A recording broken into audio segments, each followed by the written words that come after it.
shoga yangu, yule mamake Simon anapomchunga huyo mwanae, akikutana naye kitachimbika. Sio nataka anamtaka yeye.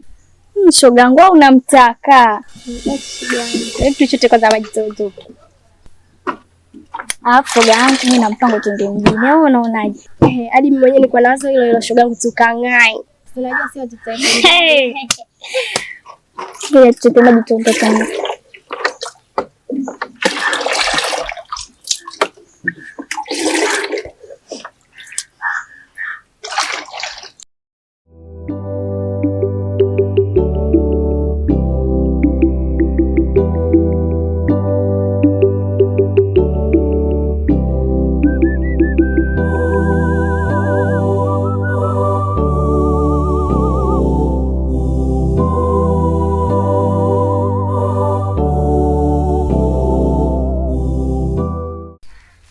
Simoni, mambo? Ndio mmenisalimia kwa pamoja. Safi, habari zenu? Safi. Wewe si utupishe? Wewe mpanga tuje kuongea wote au na wako jambo? Nipishe niongee. Nyie. Wewe mna nini? Kwani mmekuja kugombana hapa? Afu Simoni sasa usitokijua. Hadi ana mpango wa kuwekea sumu Alisi mashamba yote. Aniweke sumu mimi? Ndio. Alafu mnajua wewe yana wewe. Wewe unaonekana ni mbea sana wewe. Yaani kwa sababu unanitaka, umeona sasa mtafutie mwenzio sababu ndogo ndogo. Alafu usi muda umetakiwa mweshule sasa hivi. Wewe una kama nakutaka lakini taarifa ushafikia. Hebu ondokeni.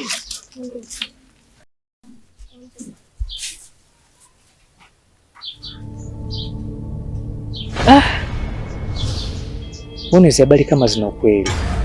Au kwa sababu ile binti ananitaka, kwa sababu ananisumbua sana. Sawa, mimi nimehusisha mashamba. Ina maana anataka kuniwekea mimi sumu nifu ili apate kulisia mashamba. Yaani mapenzi yote namuonyesha, vitu vyote ninavyopambana kama hapa sasa hivi nimekuja asubuhi, na limalima mashambani na palilia ili hata hiki kidogo ninachokipata nimpe yeye. Lakini anataka kweli halisi mashamba kwa atakuniua.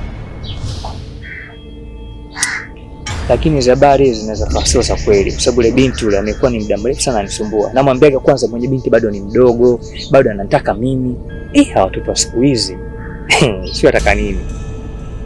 Wewe muache nitampelekea moto. Ndio kumpalilia.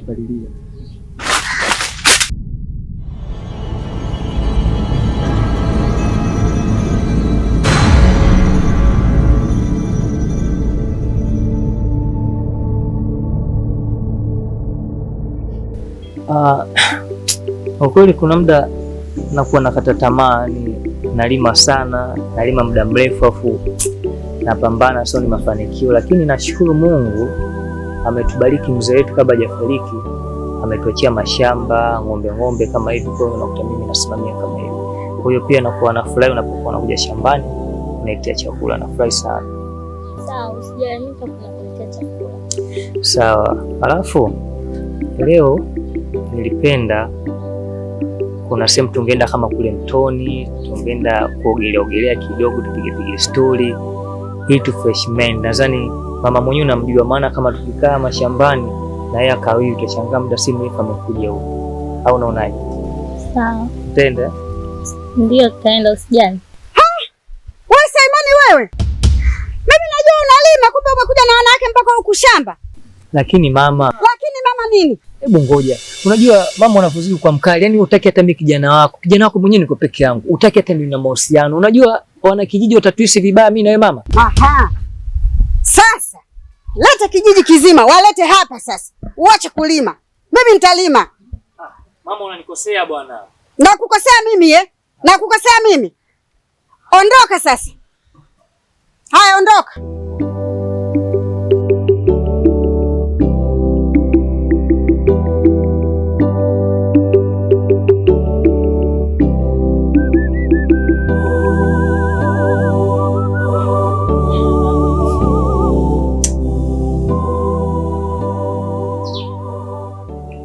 Wewe mama huyu kipo ambacho anachokitafuta na atakipata, kwa sababu kwanza hajajua mimi ni mtu aina gani, hajajua mimi ni nani. Yeye ananiona mimi kama binadamu wa kawaida. Nimekuja kulipiza kisasi.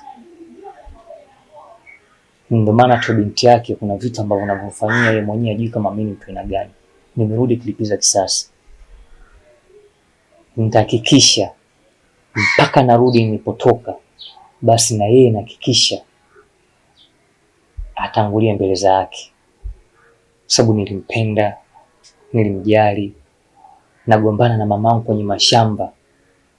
Kumbe ni yake auze vitu, auze mashamba, apate pesa aje mjini.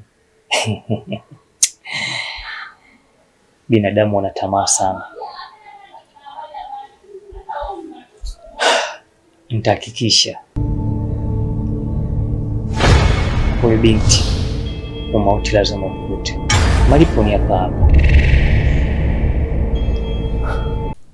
Amanda niliongea naye katika simu na akanambia yuko nyumbani. Sasa mbona naenda pale nyumbani kwake nakutana na mwanaume ana hasira, ananifokea hivi? Yule ni nani yake?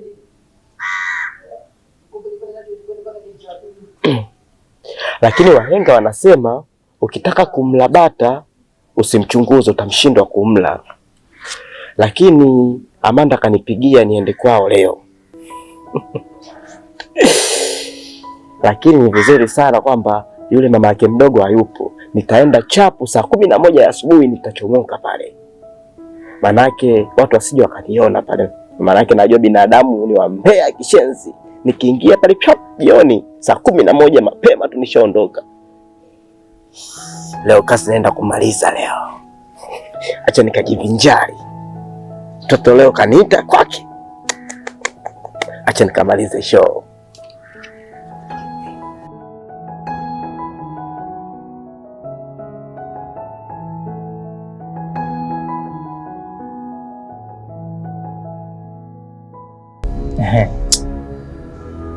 Pole sana.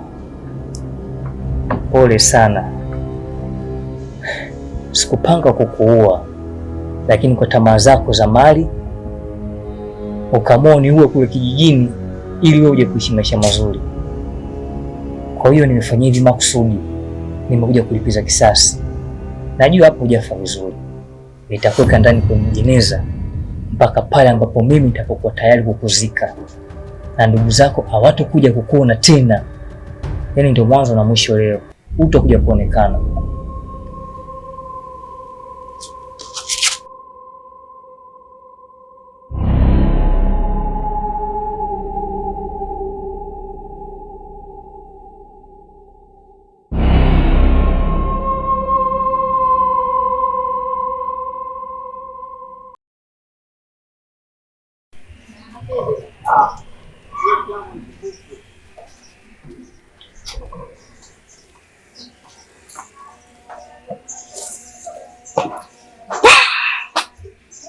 Leo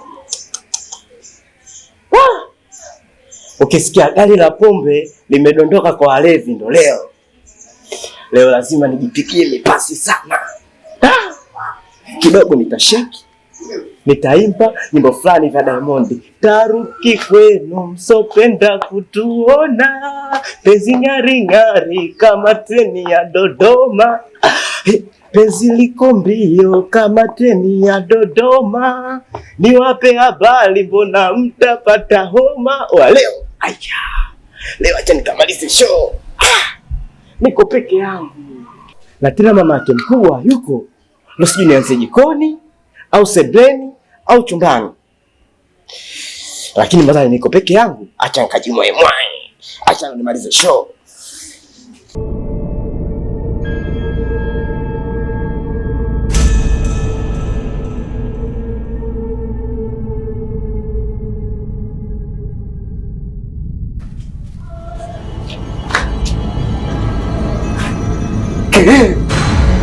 Bafu. Tahakikisha mpaka wewe ukalale pale ambapo mimi nimelala.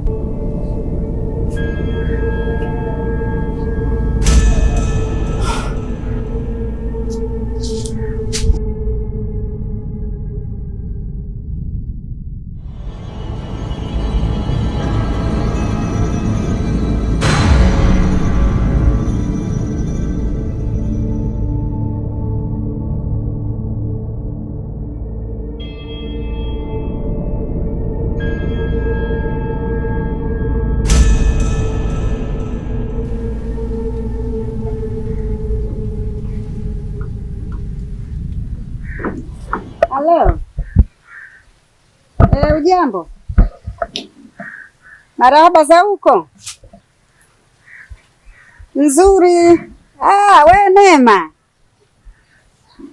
Marahaba mwanangu, uko wapi? Uko Dar es Salaam.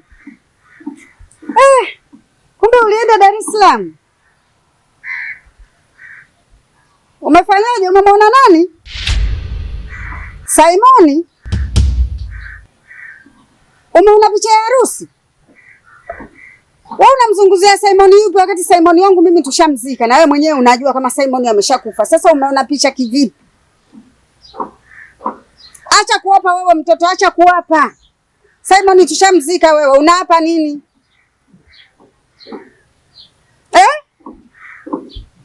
Nije?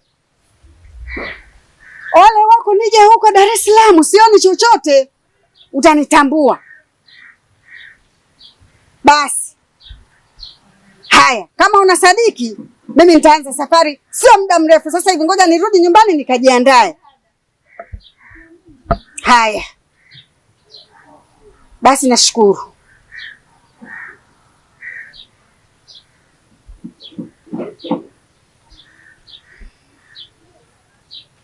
Simoni.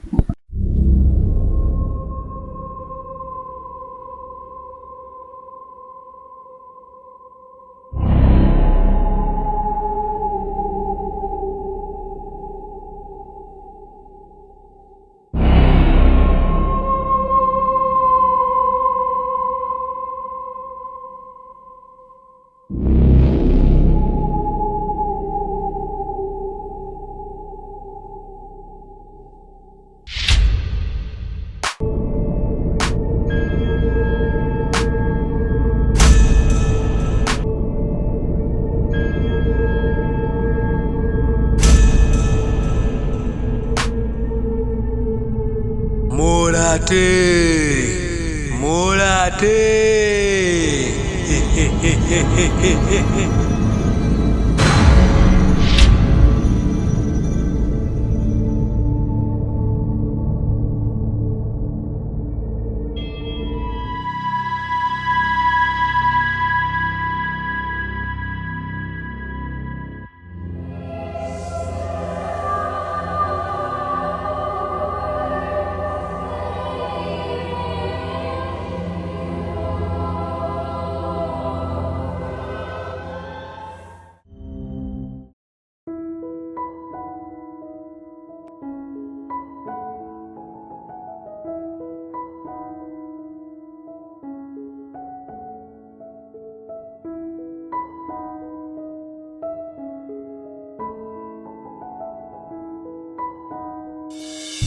Mchungaji, kuna rafiki yangu amenipa namba zako bwana, ndio maana nimekupigia. Nilikuwa nina changamoto. Kuna rafiki yangu, kuna mambo ambayo hayaeleweki, yani anamtokea. Ila kwa tunavyozani yani, au kwa mimi ninavyoona, yule atakuwa anaishi na mchawi pale. Kuna mambo hayako sawa, lakini hata kwangu kuna mambo nayaona sio mazuri. Kwa hiyo nimekuja kwako mchungaji, kama tunaweza tukapanga maombi au yani nahitaji msaada wako. Mara ya mwisho kwenda kanisani au kuhudhuria ibada ni lini? Hapo sasa. Unajua yani kama mwezi hivi. Yaani mwezi huu nilikuwa bize sana, sikupata kabisa nafasi ya kwenda kanisani. Nikwambie kitu kimoja binti yangu, hakuna kinachoweza kukutenganisha wewe na uwepo wa Mungu. Je, ni mali? Hapana. Je, ni fedha? Hapana. Je, ni nyumba? Hapana. Je, ni kazi? Hapana. Umenielewa? Binti yangu, kiuhalisia kabisa, shetani anawawinda vijana kuliko unavyodhani. Kwa sababu Mungu alitangaza akasema anawapenda vijana kwa sababu wana nguvu ya kumshinda yule muovu. Na wewe ni kijana mdogo binti yangu. Wenda na huyo ambaye analogwa ni kijana mdogo. Nisikilize, niwashauri kitu kimoja. Haya maisha lazima umpokee Yesu. Lazima uishi kwenye neema ya wokovu. Lazima uwe mtu wa ibada. Hawa unaowaona wanaendesha magari, unaona wanajenga majumba ya kifahari, hawa ni watu wa ibada. Wewe umechagua ibada ya Mungu. Muabudu Mungu katika roho na kweli. Biblia inasema waabudu halisi wanamwabudu Baba katika roho na kweli. Unapomwabudu Mungu katika roho na kweli, huwezi kulogwa. Unapomwabudu Mungu katika roho na kweli, mchawi hawezi kuingia nyumbani kwako, maana Mungu huwatuma malaika wake ili wakulinde wewe na huyo rafiki yako. Umenielewa binti yangu? Mungu anakupenda. Usikae mbali na uwepo wa Mungu. Shetani ni kama simba angurumaye akitafuta mtu huyo mmoja ammeze. Sasa angalia, isije ukawa wewe. Umenielewa? Isije ikawa wewe. Na chanzo kikubwa kinachosababisha nyinyi msio watu wa ibada ni dhambi. Dhambi ni adui kuliko unavyofikiri. Unapotenda dhambi ni sawasawa na Adam na Hawa. Adam na Hawa walipotenda dhambi walijificha. Mungu alipotoka mbinguni akaenda bustanini, anawaita Adam na Hawa. Adam akasema tumejificha kwa sababu tumegundua tuko uchi. Bwana Yesu asifiwe. Sasa pale inamaanisha ule uchi ni dhambi. Jifunze kukaa mbali na dhambi ili kusogelea uwepo wa Mungu. Huwezi kumsogelea Mungu kama wewe ni mdhambi. Jifunze kuwa mtu wa toba. Umenielewa binti yangu? Umenielewa? Ninakusaidia leo ukasaidia na wengine. Kaa mbali na dhambi. Umenielewa? Shetani anakutamani kiasi cha kwamba akulalue, akupoteze. Umenielewa? Mimi nadhani kwa leo nitaishia hapo, ila nitakachokifanya nitakuja mpaka unapoishi. Unaishi sehemu gani? Mimi nakaa hapo mtaa wa Siglo hapo. Unaishi Siglo? Nitakuja mpaka Siglo, tutafanya maombi kwa pamoja. Roho Mtakatifu atadhihirika na nguvu za Mungu zitashuka na uwepo wa Mungu utaonekana. Ninakuomba kitu kimoja binti yangu, usimwache uwe mwenzio, awepo. Sema amen. Amina. Barikiwe sana. Basi sawa mchungaji, mimi nashukuru. Tutawasiliana. Okay, asante. Haya, asante. Barikiwe sana. Amina. Yeah.